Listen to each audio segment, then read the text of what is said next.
Hello, my name is Naataanii Gorman-Prow, and this is my Music 421 orchestration final project.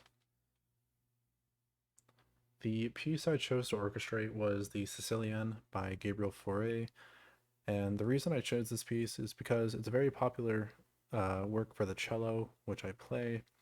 It has a lot of repetitive thematic material, which I could have expanded on, and the original orchestration by Faure featured in the Pelléas et Mélisande takes the melody away from the cello, so I just wanted to give it back.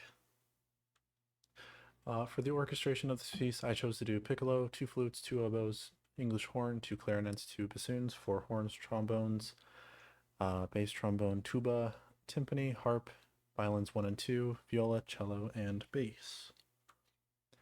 For the strings, throughout the work, I've given the melody back to the cello, and the other strings serve as accompanimental material for the most part. In other sections, the melody will be given to the accompanimental strings, usually in unison. The strings also serve as mirror effects that are taken from the harp.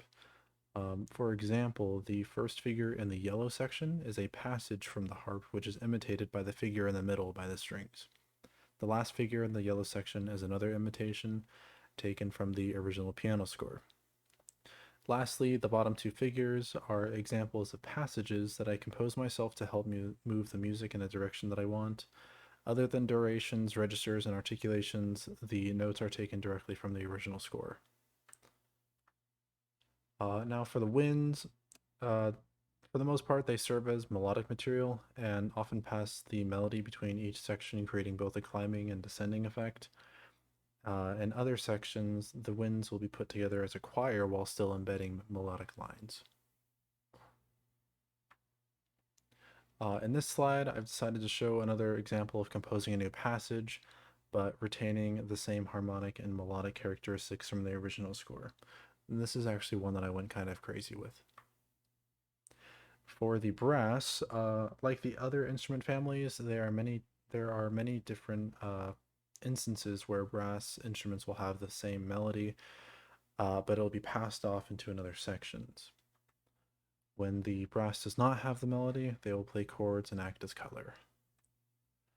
The harp is the backbone of this piece and often accompanies the melody, even when the melody switches between instruments.